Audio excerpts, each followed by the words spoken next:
The Fed is not on autopilot. And it looks to me like the start of a muddle-through strategy on trade, kind of echoing what transpired in Europe with muddle-through a few years ago. So the markets love that. I saw some predictions over the weekend that the markets could open up 2%, 5%. This could be a 10% rally.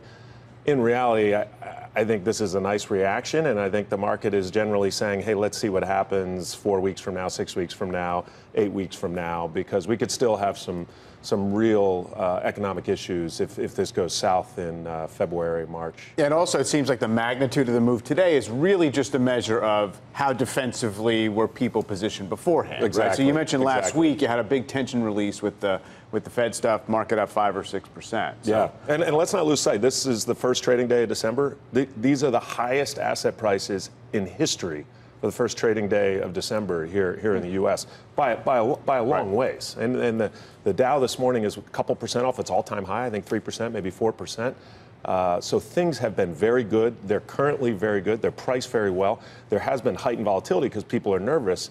But by and large, asset prices are. It's a good reminder. I mean, I think with today's open, let's say the S&P opened right here, I think the total return is like 7% for the year for the S&P with dividends.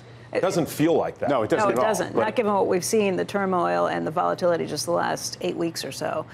Tom, you are now at Farpoint, and that's a SPAC, a special purpose acquisition company.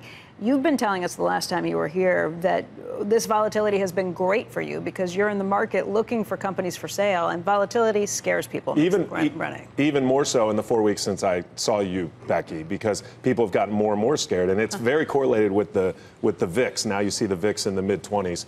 People who held assets were very much buyers or holders, and now they've kind of flipped to we either want to hold it or we want to start thinking about selling it. People are nervous.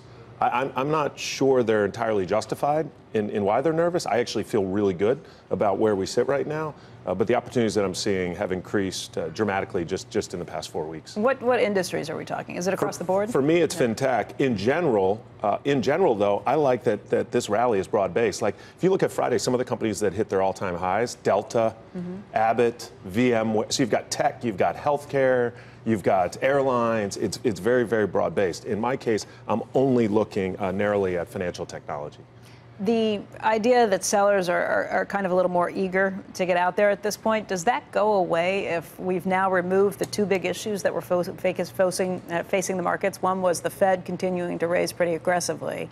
The second was trade talks, if we actually deal with some of these tariffs, what that was going to mean. If we've taken both those issues off the table in the span of a week, what does that mean to potential unease that's out there? I think the answer to your question is yes, if we had indeed taken those issues off the table, but we have not. I mean, when you read the list of what the U.S. hopes to accomplish in the next 3 months, we're not going to accomplish it. No, I mean, we're just not. It's things that are going to take 10 years to negotiate, not 3 months. So the question will be, what will we accomplish in 3 months with respect to our relationship with China? I suspect it'll be something, but it won't feel that substantial. There wasn't the immediate sort of eyebrow raising and pushback on when we said we may not, when we try to do business over there, we may not just sign off on everything your companies ask us for.